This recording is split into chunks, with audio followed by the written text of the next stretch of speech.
My name is Alexis Christine. I'm a floral designer based out of Pennsylvania, and today I'm going to teach you how to take a wedding floral consultation.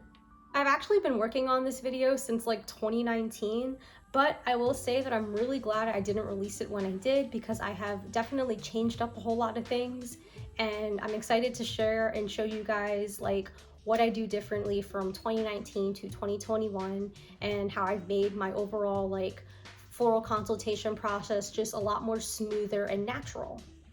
So what I'm going to do in this video today is I'm going to teach you how to take a wedding floral consultation. So I thought it would also be cool to actually show you guys like how I do a real wedding consultation. So tonight at 6 o'clock, I've got a meeting with, we're going to call her Kathleen to keep her identity safe, but I've got a meeting with Kathleen tonight at 6 o'clock, and I'm going to take you guys with my meeting. It's just like an over the phone meeting. But I think these meetings are really good to just kind of get you started out with. If you are like a little shy to like maybe meet these brides in person or even through Zoom, maybe try over the phone first just to like build up your confidence. So without further ado, guys, we're gonna get into the video and I'm going to explain step by step how I do my wedding consultations. I'm actually gonna read my notes from 2019 and show you guys like what I used to do and explain to you guys like what I do now, which is actually a whole lot better and a lot more smoother. So I'm going to be reading them off of my laptop today. But so in 2019, I wrote, so before I meet all my future brides, I have them fill out an online consultation form, and they will send that back to me before our meeting. This form is the basis of our consultation. It's very important that I get that before we meet. So this form has some basic information on it, like the start time of their event, the end time, the event location. It asks questions about the wedding party, like how many bridesmaids, how many groomsmen, the number of table centerpieces. I also ask questions like describe your dream wedding with 3 words, budget and all that.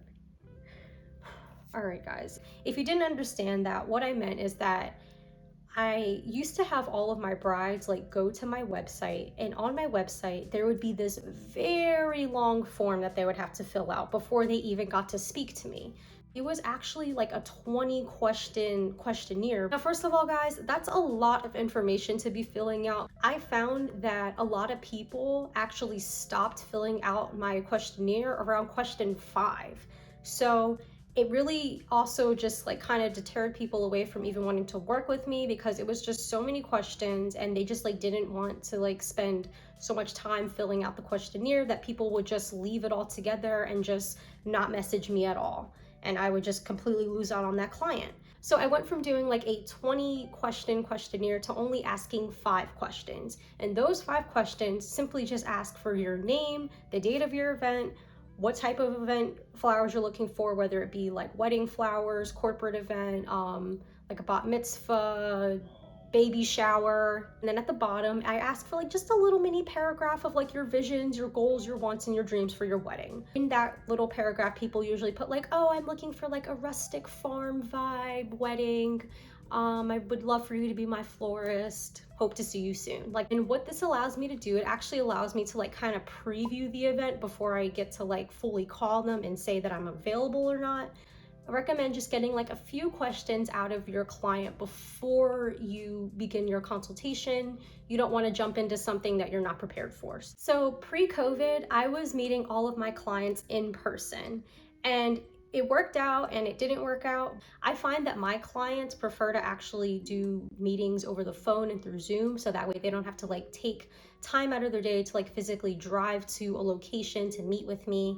Now, don't get me wrong, some brides do prefer to meet in person, and at that point I will meet with you. Now, a lot of you guys already know this, but for those of you who don't, I do currently run my little wedding flower business out of my apartment.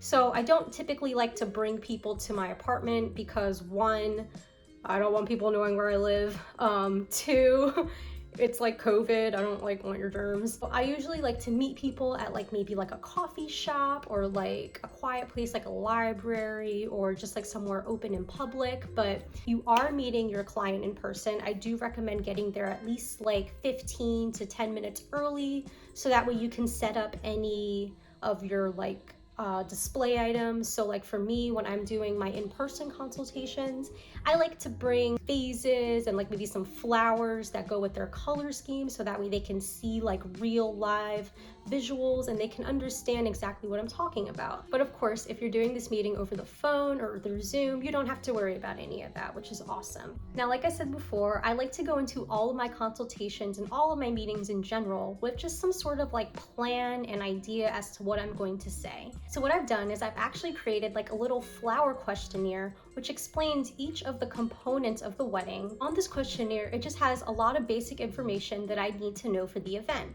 I do have a surprise for you guys. I do have this wedding consultation form free for you guys. I'm going to leave that in the description box below. That's going to take you to my website. There, it will take you to a link which you can download the free PDF file, and you can either print that out or just leave that on your phone for reference. Now, before my meetings, I always like to check like what time of year their wedding is. So if they have a wedding in like October, but I notice a lot of their pictures include like peonies, which is a flower that only blooms in like May to like July, I have to then tell that bride, hey, I'm so sorry, but unfortunately, like, I see you have a lot of peonies in your bouquet pictures, but unfortunately, like, that flower does not bloom during the time of your wedding. Definitely always recommend like flowers that are in season during the time of their wedding.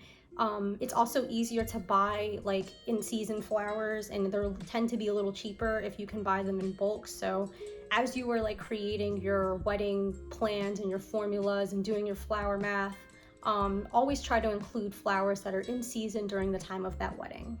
To also help better prepare you for your wedding consultation, I also recommend having lots of flower visuals readily available to send off to your brides in person and or through text, over the phone, through Zoom, however you want to do it. I noticed that over the years that not a lot of people have a good knowledge as to like what flowers are what. I had this one girl say that like she swore up and down to me like this was a peony, but in reality it was actually a dahlia. So, you know, something I always recommend is to have lots of like flower visuals and pictures, and just like have like pictures and then like names of things next to these pictures, because like you might be talking to a bride and being like, oh yeah, we can get these dahlias for your wedding, la la la. And this whole time she might be thinking in the back of her head, like, what are dahlias? These clients and brides, like, they don't have a lot of knowledge. Like, they are hopefully only getting married once and having these types of events once.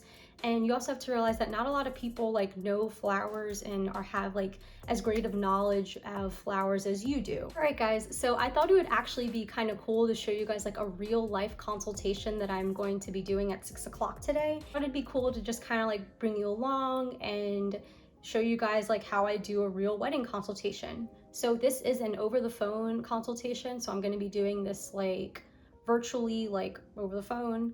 I'm going to put her on speaker, and you guys are going to just kind of like hear our conversation, and I'm going to show you guys how I do it and how I incorporate my wedding questionnaire into this consultation. So you guys get real life experience. I don't like my consultations to feel like a business meeting. I want my consultations to feel more like a gathering at a friend's garden house, kind of like they're speaking to a friend. So this is cool because you guys are going to actually see how I like transition to this person, and I like pretty much like adopt a friend while I'm making this consultation. So I'm gonna show you guys what I do at 6 o'clock, and yeah, so I'm gonna go eat something because I'm really hungry, but I will come back here and we will do the consultation at 6. Hey everyone, it's Alexis here. So it's actually been a few days. That bride actually ended up canceling on me and rescheduling, so we are now like a few days in the future here, but yes, we are about to do the consultation. I'm about to give her a call, so I'm going to put her on speakerphone so that way you guys can hear what she wants, and I'll just record me giving her responses. So I'm excited to share that with you guys and show you guys how I take a real wedding flower consultation.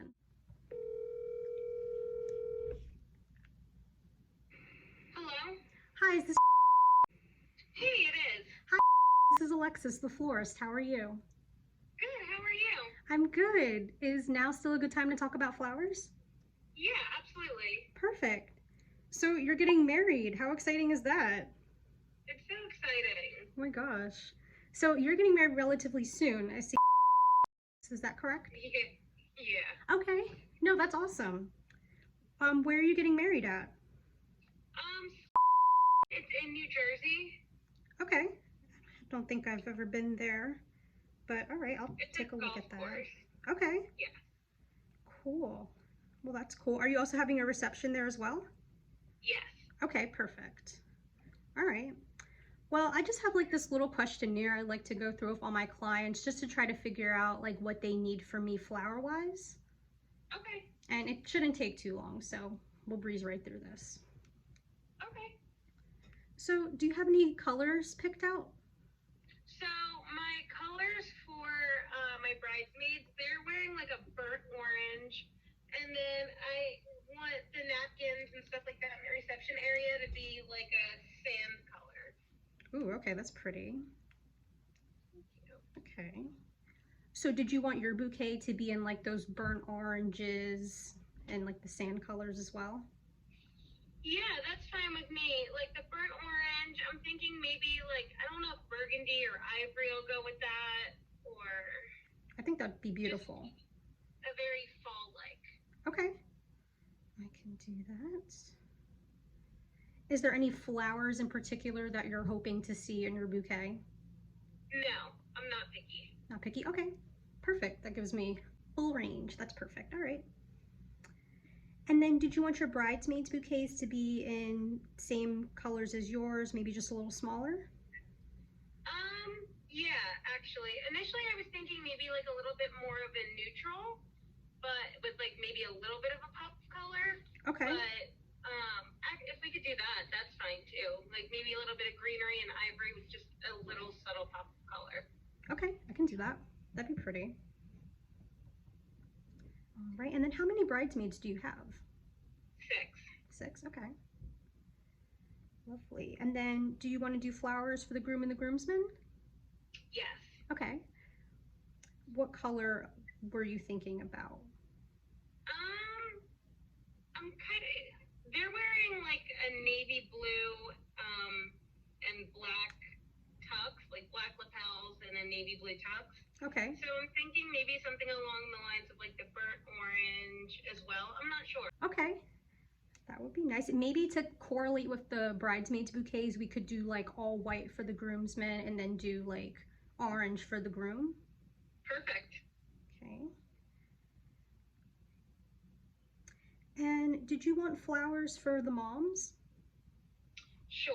So I was thinking, does a stepmom typically get one? Yes. In the past, I have done flowers for the stepmom. Okay. So I guess we'd need 3 sets. 3? Okay. For mom. You got it. Now, were you thinking of a corsage, which are like flowers that sit on the wrist, or were you thinking more of a handheld? Probably a corsage for the moms. Okay. Now, did you want to do boutonnieres for the dads? Yes. All right. And are we doing 2? Yes, 2. You got it. All right. Now, did you want to do flowers for the grandparents? No, that's okay. No? Okay. Any siblings, aunts or uncles you want to give flowers to? No, the siblings are in the wedding, so okay. That's fine. Perfect. All right. And do you have a flower girl? No. No? Okay. All right. And this is all easily like changeable information. Like if you end up getting one or you want to add something, like we can easily add things and take things away. So this is not set in stone just yet. But okay. We got through the personal flowers. Now we're going to talk about the ceremony. So what was your idea for the ceremony? So they have like the grounds of they have like an arborist that comes in every season and does things. Ooh. So I don't think I need too much there. Maybe like a little something to go over the pavilion, but nothing super crazy. Okay. So when you say something over the pavilion, were you thinking like flowers to decorate, like maybe the corner of that area? I was thinking maybe like greenery. Maybe some greenery with ivory to like drape over the pavilion, or like I don't know how to describe it. Almost like garland. Okay. But like with flowers. Yes. I don't know how to describe it. Yes. Okay. I'm gonna look up pictures of this venue when we're done, and it'll give me a better idea as to like what the pavilion looks like and how to go about decorating that. Okay, perfect. Okay. So did you need any flowers to line the aisle? No flowers to line the aisle. Okay. All right, I can do that. Any signs that you would want decorated with greenery? I'm not sure. Okay. Maybe, but I'm not sure. Okay. No worries. And if you end up needing that, we can easily add that on. But all right. Now for cocktail hour, did you need little bud vases to decorate the little tables out there? So I have the vases. I guess I would just need the flowers. Okay, I can do that. Okay. Definitely, yeah. If we just coordinate like maybe like a week before the event to get all that to me, that would be great. Just because I like to have that stuff ready at the venue rather than making it there. So definitely, okay. So the bud vases. Okay. Now for your reception, did you need centerpieces? I do. Okay. And I'm thinking of doing just something to add a little dimension. So I have like maybe 8 high centerpieces. Okay. Like elevated, and then I have candles of all, like 3 of all different sizes. So I would probably need 8 of those, or 9 of those, or 9 and 9, I should say, because we have 18 tables. Okay. And you said you have the candles already? Yeah, I have the candles, and I also I just ordered the elevated centerpieces that would hold the flowers. They're like the rectangular high ones. Yes, okay. Oh, okay, perfect. So you have all that. So I would really just be providing the flowers. And setting up the candles for you. Yes. Okay, perfect. Well, I will write that up for you. Now, did you maybe want some greenery to decorate the tables of the candle arrangements? That might be pretty. Oh yeah, that actually might be a good idea. Yeah. Maybe some greenery for the, that's actually a good idea. I'll send you some pictures of what I've done in the past, because I do that all the time. So I'll send you some pictures of what that would look like so you can get a better idea. Okay. Awesome, thank you. No problem. Now, did you want to decorate the bar area at all with some flowers? No, that's okay. Okay. And do you have a cake? I do have a cake. We haven't picked out the style yet. We have a meeting for that October 16th. Okay. All right. If you decide that you want flowers for that, I can add that on. That's easy. Okay. Perfect. Alrighty. Lovely. Well, we have answered all of my questions here. Is there any questions that you have, comments, concerns? I don't think so. I know it's a lot last minute, but I think that's pretty much it. Okay. Perfect. Well, all right. Well, you should hear from me within 24 hours. I'm going to write up an invoice for you. On the invoice, it's going to state how much each item cost. It's also going to have like the delivery fees, the setup and design fees. It's going to have all that listed so you can see exactly how much it's going to be. Okay, and then perfect. I usually split payments up into 2s or 3s. I guess because your wedding is so close, we could do 2. Okay. So I don't require everything up front, but that's good. Awesome. Well, thank you so much for your time this afternoon. No problem. Thank you. Absolutely. And this is my cell phone, so if you have any pictures of inspiration or a Pinterest board, you can send that to me here or even through the emails. I think that's how we were communicating previously. Okay, yeah. Perfect. Perfect. Thank you. We have a good rest of your day. You too. All right, bye. Bye. Guys, so that call was awesome. That bride is like super easygoing. She's honestly like the dream bride. Like she literally doesn't have like any like specifications, which is awesome. Like she wants these types of colors and she wants lots of greenery and the oranges and the like the neutrals, and that's perfect. Like that gives me a lot of creative range. I can like really just explore and figure out what I like to work with. So I love it when brides are easygoing like that. So that's awesome. That was like a great call, by the way, for me. Yes, I was a little nervous in the beginning just because like I'm talking to a bride, B, and I'm also recording it, which is also kind of like stressful because I'm like also trying not to mess up. But yeah, that was a really good call. She was an awesome bride, and I'm excited to write up the little invoice for her. But yes, I do like to write my invoices. I like to get those out to my clients as soon as possible within 24 hours. Like I told her, I like to just get that out there. I feel like the longer they have to wait, I feel like the more time it gives them to find other florists, to like go in other directions. If you're planning a wedding, you know, you kind of just want things to like go, like you don't really have time to wait. So I always like to try to be as quick and prompt as possible when I am responding to my clients, my brides. I always like to try to respond to them and get that invoice back out to them within at least 24 hours. So yes, that's my little tidbit to you guys. But yes, that was an awesome bride. So I'm actually about to go get some lunch because I'm really hungry. And yeah, but I'm gonna write up that invoice for you guys and we're gonna do that. So thank you all so much for watching my video today. Don't forget to like, comment, and subscribe to my channel. Follow me on Instagram at Flowers by Alexis, and I will see you all soon with another video. Bye!